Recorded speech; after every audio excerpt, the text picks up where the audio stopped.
Hi everyone, you're listening to Utterances. I'm Lulu, your host, and this is a Midnight Binge. You are entering a spoiler zone. This is not a drill. If you have not watched the movie, show, or read the book that we are going to cover today, please turn off this podcast. You are entering a spoiler zone. Like the new intro? I hope you guys like the new intro. I am trying to better this podcast as much as I feasibly can, but I need to work out a few kinks and figure out a few things. You might hear my cat in the background. I do fully apologize. I'm sure you probably hear her tinkling away. Today we're covering Stranger Things. If you guys are looking for Stranger Things 1 through 3, I have not done them. You will not find them. I have not done them yet, and I will eventually be doing them actually. So keep an eye out for that. But today we're going to start with Stranger Things 4 because that just came out in May and earlier this month, July 1st. So I hope everyone has watched it because it was phenomenal. This season was probably my favorite season out of all of the seasons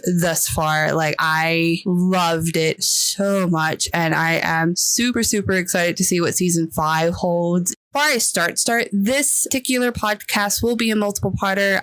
This first part will be just going through what the season held for us. The next part will be going over character development, plots, and what season 5 might hold for us in theories and conspiracies, I guess you can also say, and what the Duffer Brothers have been teasing, what Sean Levy has been teasing, and what other productionists, costume developers, and such have been teasing in relationship to season 5. So I kind of can't wait for season 5 to finally come out. But like I said, this will be a multiple parter. So let's go ahead and recap season 1, not season 1. You guys are gonna be like, I thought you just said season 4. I meant season 4.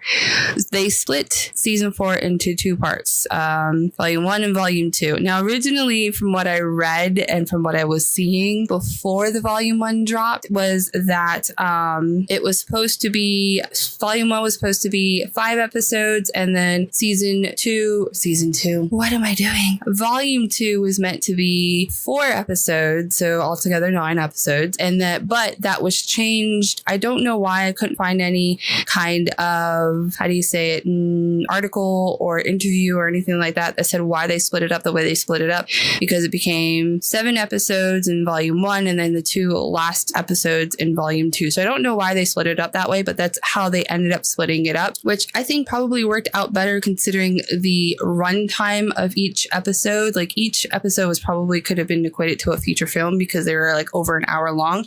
And yeah, so I'm assuming that is the reason why they ended up splitting it the way they split it up, to make them more sizable chunks, I guess. But you had to wait a whole month and a half, I think it was, almost 2 months. I can't remember, for the release of volume 2. I think it was like a month or so. But so season 4 opens up with a flashback of Hawkins Lab. Yes, we're back in Hawkins Lab, but it's September 1979, which is about 4 years before the disappearance of Will and Elle accidentally opening up the mother gate in Hawkins Lab. So we actually see Brenner going about his day in this flashback, and when he comes to Hawkins Lab, he takes, I think, number 10 with him to do some tests and some experiments. But 10 begins to feel things that aren't familiar with him, like something is wrong, and he's sensing that something is wrong. And Brenner is knocked actually out by a flying door, and this is not the first time this guy has been hit in the head with a flying door. So he is knocked cold by this flying door, and then when he wakes, he finds 10 is dead, and then he finds other children dead, and then he finds scientists, orderlies, until he comes to the Rainbow Room and finds 11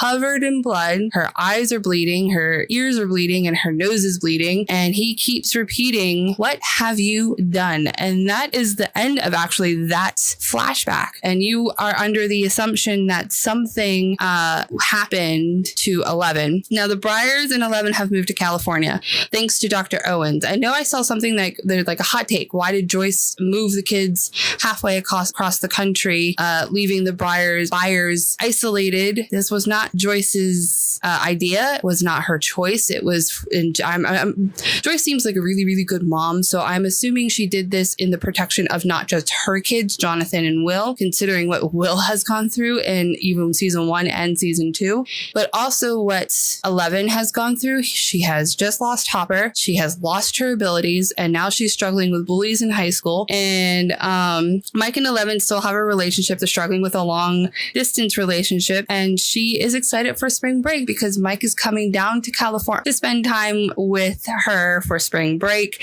And in her letters, because they write letters for this long-term relationship, she recounts how well school is going, how many friends she's made, and that Will seems to be doing something like a painting that she is hypothesizing or presuming is for a girl.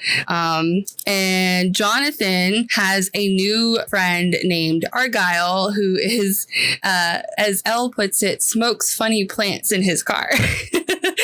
Both Jonathan and Argyle are stoners in California, which is such a stereotype, but it ends up being the funniest thing. I think Argyle, which was played by Eduardo Franco, played this character marvelously. And from what I understand from other people who are big friends of his work, he tends to do this sort of, I think he's cast typed a little bit as the stoner dude, but I loved Jonathan's and Argyle's relationship, and he actually ends up going to Hawkins with them, and we'll get into that a little bit later. But yeah, watch it. It's great. They have great one-liners, great just everything, and it's so funny. And 11 is actually lying about everything, and poor 11 is not having a good time at school. But we're going to go to Hawkins real quick. Miss Perfect Nancy Wheeler has become Hawkins High School editor-in-chief. So go Nancy. She is now editor-in-chief of Hawkins' newspaper, or Hawkins High newspaper, I should say specifically. Dustin Bunn is up to no good with his long distance relationship girlfriend, Susie. And Susie is hacking into Hawkins' high grade sheet to change Dustin's Latin grade from, I think it's a D- or a C- to an A. Bad Dustin. So everybody's getting ready for a high school prep rally because the Hawkins High basketball team is in the championship division of their league. So everybody's getting ready for this. Lucas is a part of the basketball team. So go Lucas for being able to do that. Unfortunately, he does spend most of the season as a bench warmer. So did he really trade up like he was trying to do? I say no, but he's trying. Max, unfortunately, has dealt with a lot in the last two seasons. So 2 and 3 and now 4. She is now assigned to be with the school guidance counselor over the loss of her brother Billy in season 3, and she is not doing well. Jason Carver is a basketball player and team captain of Hawkins High basketball team, and he makes a speech about the tremendous loss and everything that Hawkins has faced in the last few years, and basically trying to rally the soldiers per se. Mike and Dustin, as they're sitting in the pep rally, come to a realization that the championship game is on the same night as their campaign end, and Lucas is a part of this campaign. Now, Mike, Dustin, and Lucas are a part of a D&D club called Hellfire, and it is overseen by one Eddie Munson. Remember that name. He becomes very, very popular very, very quickly in this season's showing. And Joyce, we're going to go back to California. Joyce has received something odd in the mail. She receives a porcelain doll, and this becomes a very cute interaction between Murray and Joyce's characters,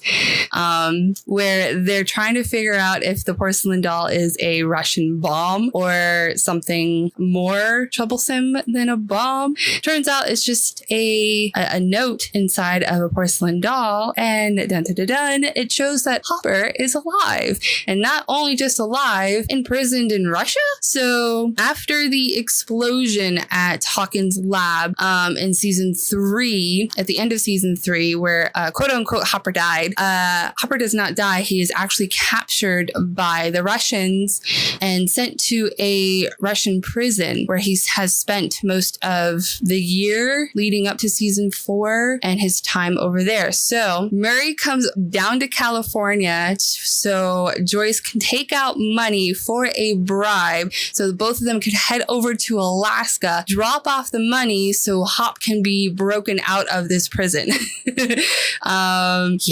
It was an interesting scene, interesting few scenes actually. So they actually have to drop off money to this smuggler named Yuri. Unfortunately, and this becomes a very, very big plot focus throughout the whole season, is that Yuri betrays Joyce and Murray by drugging them because the Russians has offered more money to Yuri to turn in Murray and Joyce to the prison.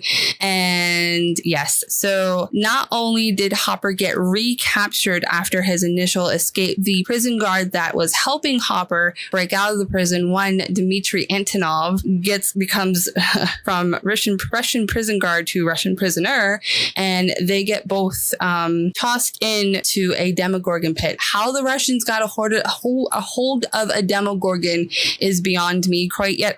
Maybe it gets answered a little later, but at the moment we have no idea how the Russians got a hold of a Demogorgon. And Hopper is the only one who's ever faced a Demogorgon in this entire prison. So he ends up stealing alcohol and a lighter to distract the Demogorgon, because as we all know, the only true fear that any of the upside down creatures have is light and fire because of how cold and inhospitable the upside down is. So he steals this and is able to ward off the Demogorgon. He does not kill the Demogorgon, he just wards it off. He and Antonov are actually the only ones alive from the Demogorgon pit, and they actually re-break out of prison with Joyce and Murray. So Yuri, Joyce, Murray, Antonov, and Hop make up our Russian crew, and they stay in Russia for the entirety of season 4. Now, spring break has officially started, and Mike has flown from Indiana Hawkins to Lenora, California. And unfortunately, he's realizing, like I said earlier, Elle has been lying in every letter that she has written to him in the duration that she's been in Lenora, California.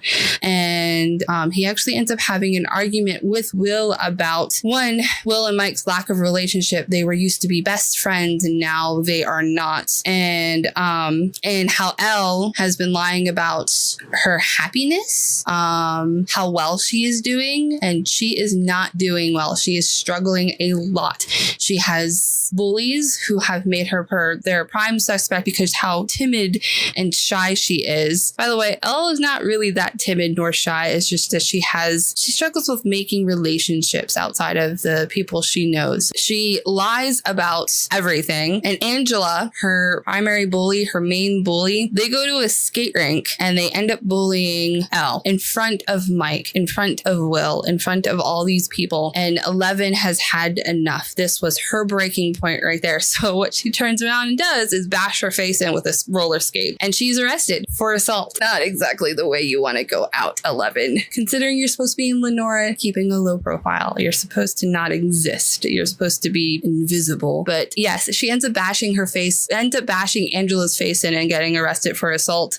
And Owens and his team track him down because of what's going on in Hawkins, and we'll go through what's going on in Hawkins in a second. And they tell 11 not only what's going on in Hawkins currently, but she might be Hawkins and her friends' only hope. She might be Hawkins' only hope, but there's one small teeny weeny problem. 11 lost her powers in season 3 because of the Mind Flayer. The Mind Flayer took her powers. Owens has a solution. So Owens has been working on a project called the Nina Project, but she needs to leave right then and there. She has to leave now. And there is a chance that this project will fail. And if it should fail, she will never see her friends again. She'll never see her family again. She'll never return to Hawkins or California. That's it for her. This is the end for her. So she agrees. She agrees to go be a quote unquote superhero again, which is a growing theme between Mike and 11. She agrees to go with Owens. So Owens places agents at the buyer's house to protect Michael and Jonathan from another impending danger, which is another branch of the military that is on the manhunt for 11 from one Lieutenant Colonel, I think it's Jack Sullivan. So Lieutenant Colonel Jack Sullivan is a military man, he is from the army branch, and they find the buyer's house and a whole shootout proceeds.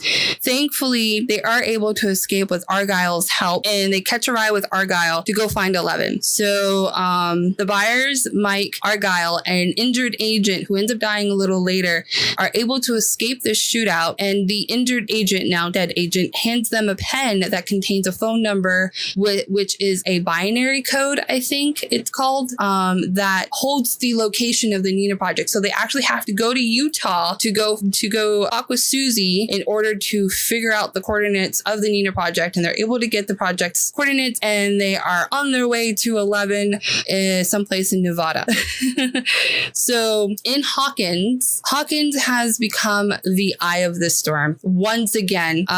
There's a new threat emerging, and he is very slow and methodical, and he's hunting. And for his first victim, which is head cheerleader and girlfriend to Jason Carver, one Chrissy Cunningham. Now, Chrissy is seeking Special K from our D&D leader, Eddie Munson. But before the deal could actually fully go down, Chrissy's killed in front of Eddie in a very, very gruesome but oddly familiar way. The next morning, after Chrissy's dead, the police have no leads. They have no idea what happened, but Eddie has gone missing. He's straight up just disappeared for some reason. Well, not for some reason, but he has disappeared. So Dustin and Max go to Family Video, where Robin and Steve work, to hunt down one Reefer Rick, which is Eddie's friend, where Eddie gets some of his drugs from. And they're able to hunt him down. And when they do, they explain everything to him, that Hawkins is cursed, that there is a alternate dimension that's like underneath Hawkins, and it's bleeding through into the right side up version of Hawkins. And unfortunately, Eddie got caught in the middle of this battle. Yeah, got caught in the middle of all this. So as they're explaining this, Dustin names our newest villain, and the villain's name is One Vecna.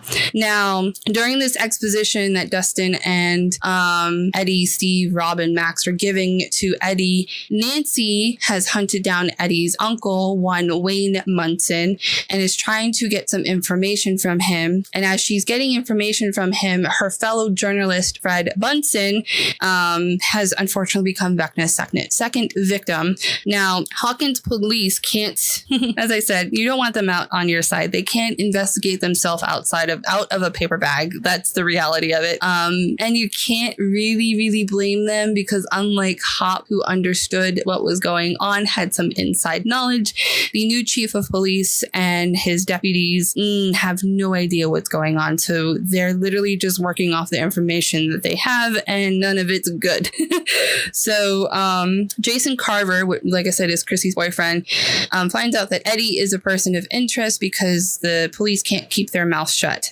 Jason convinces himself, the entirety of the basketball team, that Eddie is responsible for Chrissy's death, and ends up going on the manhunt for Eddie. And now Fred as well. Now, Nancy is told by Eddie's uncle Wayne that in the 50s, a similar murder took place, claiming the lives of two people. And this piques Nancy's journalistic interest, so she ends up going on the hunt for some answers from that. Max, Dustin, and Steve investigate the similarities between the deaths by breaking into Miss Kelly's, which is the guidance counselor of Hawkins High, and going through her files. And they go through Chrissy and Fred's and her own file, and they find out that each person has been suffering the same symptoms, which are headaches, nosebleeds, nightmares, hallucinations, and so on. And unfortunately, Max is next. Nancy and Robin are also our new comedic duo. Nancy and Robin track down one Victor Creel, which was told by them by Wayne Munson, and what they were able to gather from various newspapers and journals. Creel thinks a demon took his wife and child after they settled down in Hawkins. Victor describes the horrible events that took place leading up to his family's death during their first month in Hawkins, which includes mutilated and murdered animals, and they experiencing what they called waking nightmares, which are hallucinations in their version of it. They find out that Victor humming a song, one specific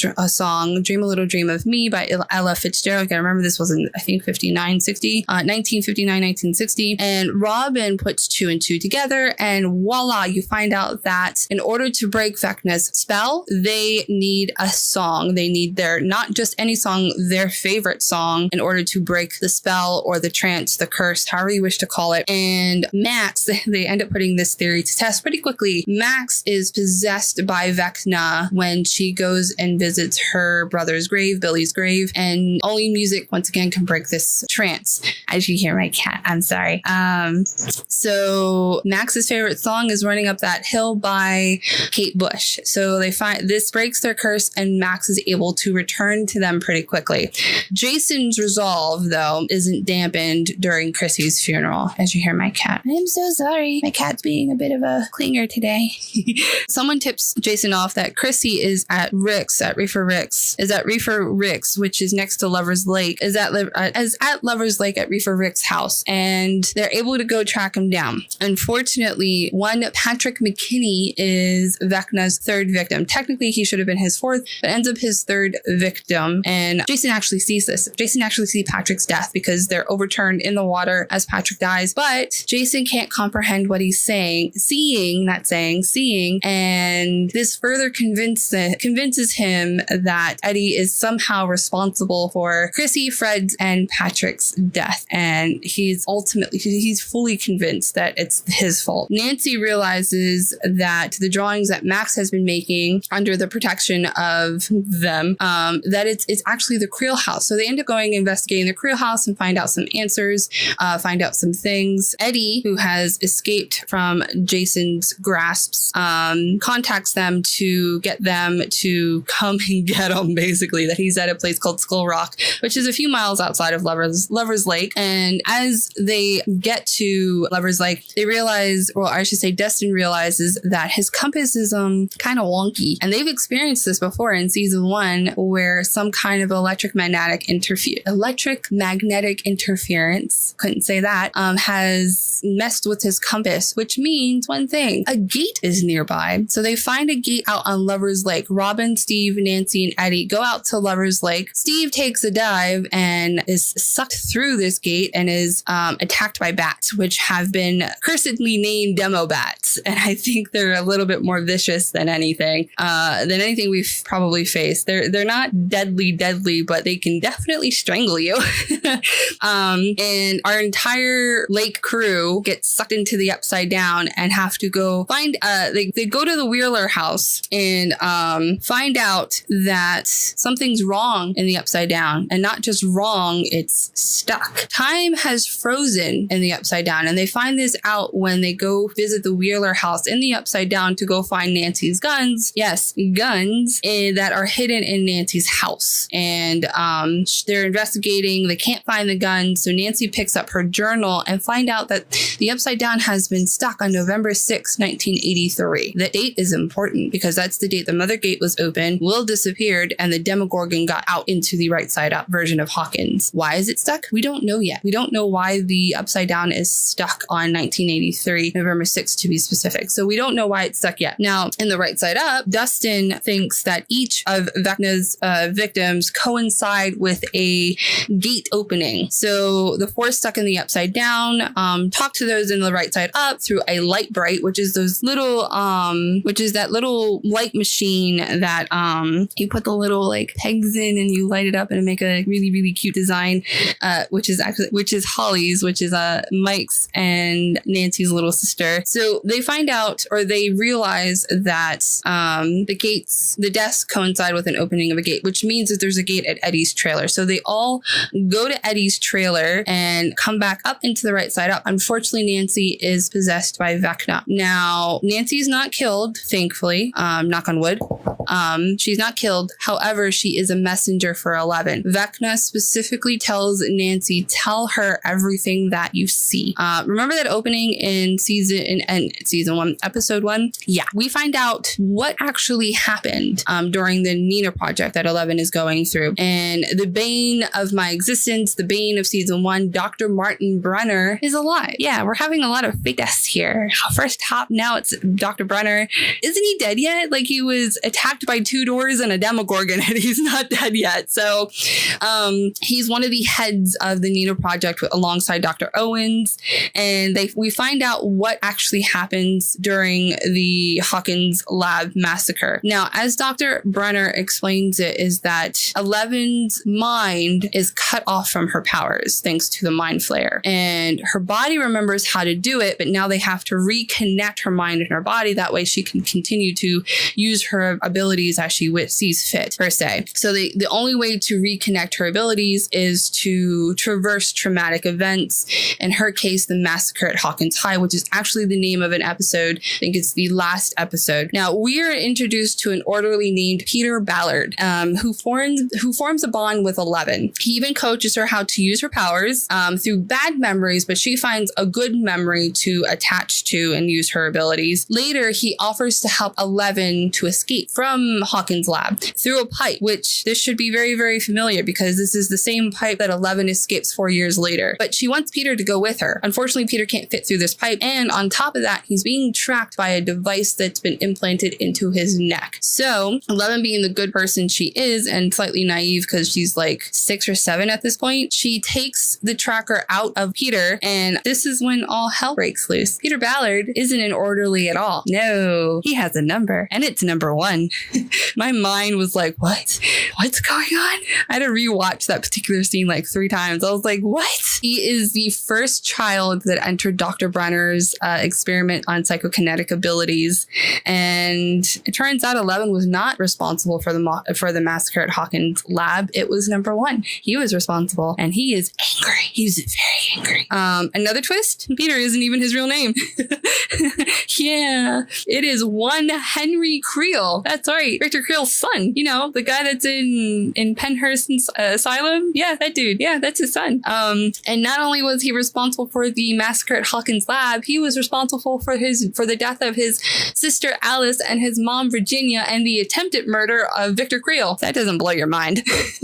I don't know what does. Like that, though, that episode was just like, I watched it fully twice, because I was like, there's no way. So Vecna is actually Henry Creel. Yeah. Fun times. So Creel, Henry, was born with his psionic abilities, very much like Eleven, and he was placed into Dr. Brenner's care after he fell into a coma after killing his mom and his sister and attempting to kill his dad. He fell into a coma, and then he wound up in Dr. Brenner's care. Dr. Brenner, as we all know, was one of the scientists in MK Ultra and one of the scientists behind trying to replicate psionic abilities in other children. Thus was born Eleven and the other children that followed, because Dr. Brenner was trying to replicate said abilities. Now, Henry has a very twisted sense of morality, and he wants Eleven to join him, and not only join him, but to be at his side as they wipe out humanity. Now, even though Eleven is very naive, she does have a modicum of sense between right and wrong,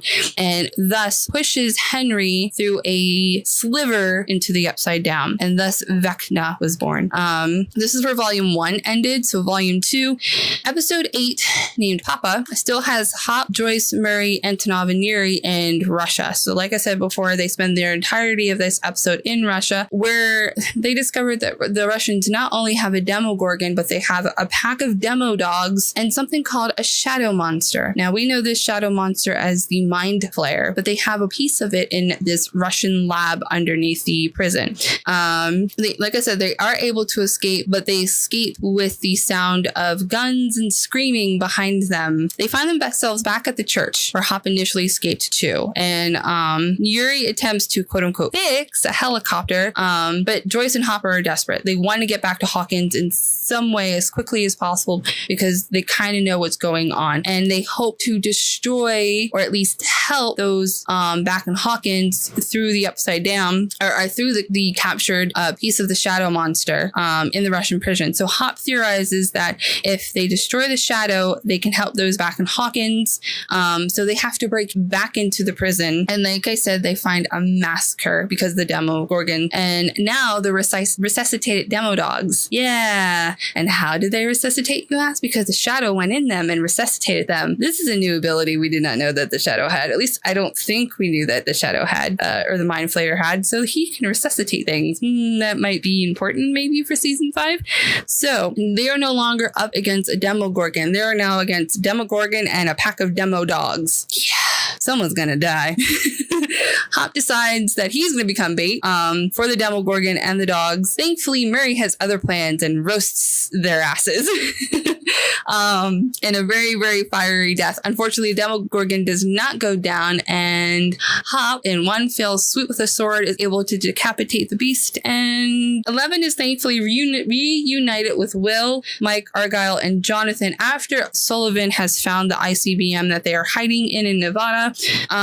Owens is captured. I don't know if he's dead. They don't tell us if he's dead. He's just captured. Brenner, though, is definitely dead. He is shot, escaping with 11, trying to save her, and he asks for her forgiveness. Unfortunately, 11 is full out of forgiveness. She is not going to forgive, and I think this is one of the real character traits that you see in 11, especially after everything she's gone through. She is full out of forgiveness, and she is tired, and she is done.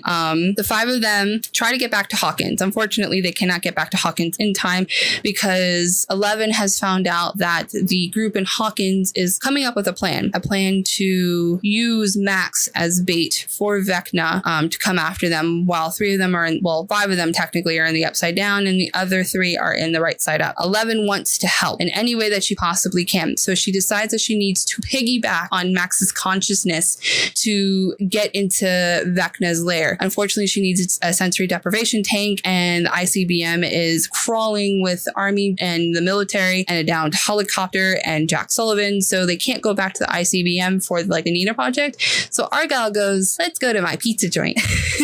So they find a Nevada version of Surfer Pizza, I think it's called, and they convince the shopkeeper that they need the freezer and 500 pounds of salt to make a sensory deprivation tank. That way 11 can go into Max's memories and thus find Vecna. 11 is able to piggyback, and this episode is called Piggyback. It's episode 9. It's called Piggyback into Max's good memories, and this is where Max is trying to hide from Vecna. Unfortunately, these memories are not enough. Vecna ends up finding her, and 11 puts him down temporarily, and things just start falling apart from there, unfortunately. Lucas and Erica, who have been in the right side up protecting Max and sending signals to those in the upside down, are being attacked by 2 Basquiat members, Jason and Andy. I think it's Andy.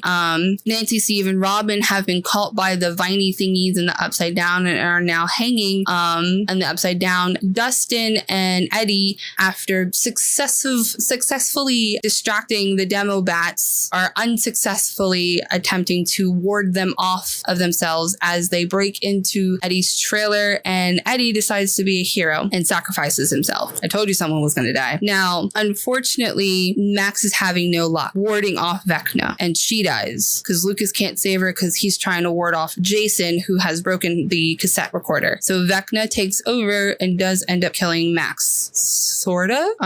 Max dies long enough for it to count to open the gate at the Creel house. Thus, another mother gate is open where the library once stood. Yeah, this is going to be one heck of a ride for season 5. So they're able to take down Vecna, or what they think they took down Vecna. Unfortunately, Vecna is not dead, and Will confirms the fact that Vecna is not dead because he can feel him, and he's pissed. He's hurt and he's pissed. He's livid, and he is going to stop at nothing to bring down Hawkins. And the upside down is consuming the right side up. From what I understand from the Duffer Brothers, that's where we're going to pick up for season 5. Now, I know this episode is pretty long, so I think we're going to end it there. Next week, I will be discussing theories that I've been gathering for the last month since volume 1 came out for season 4. I am rewatching season 1s, 2, and 3. There will be podcast articles for season 1, 2, and 3, so please don't fret. I will be doing those as well. I have probably put spoiler warnings in there because I will be talking talking about the connections between the seasons, but I will be doing that. There's so many theories and so many thoughts that went through my head. One, as I'm rewatching the entirety of Stranger Things, and two, as I just sort of sat down and wrote everything down. There's so much going on. There's so much just information that's being thrown at you. And the Duffer Brothers explicitly said that everything shown and said have a reason behind them. They're not just shown and said for no reason, for just thematic sake, for cinematic sake and aesthetic sake. Like, there's a reason why these are being shown, and I'm kind of scared for season 5. I'm not gonna lie. I'm anticipating a lot of people are going to die. I'm anticipating, they've already said that 20 people have died with the gates just opening. I have a sinking suspicion because Max is comatose in the hospital currently. I have a sinking suspicion that her mom was one of the victims because Eddie's trailer is right across the street from Max's. So I have a sinking suspicion that her mom died. So if she gets out of this coma and she lives in season 5, she's not going to have a family. Like, her stepdad up and left after Billy's death, and then her mom was kind of down on her luck as well after Billy left and after her husband left. Like, Max has been through a lot. But yes, I think I'm going to end it there. Some announcements. I am shooting for August for my website release. So hopefully by August, I will have a website primed and ready. You can follow me on Instagram and Twitter if you wish to tip, donate, or support this podcast channel thing. You can do so through Ko-Fi and buy me a coffee, or even just subscribing and liking my pages. That always helps as well. And thank you guys so much. Actually, next week is going to be a really fun week because I've got questions from you guys. So I will be answering those next week. So I wish to give a huge shout out to those who submitted some questions for me. If you wish to submit your own questions, because I think, like I said, this will be a multi-parter. You can submit them through Twitter or Instagram through my DMs. My DMs are open. If you wish to submit your own questions or your own theories for Stranger Things in specific, or if you just want to do some question Q&A type deal, go ahead and submit them. You can also submit them on YouTube. That way you can, under whatever video you wish for podcasting. And I think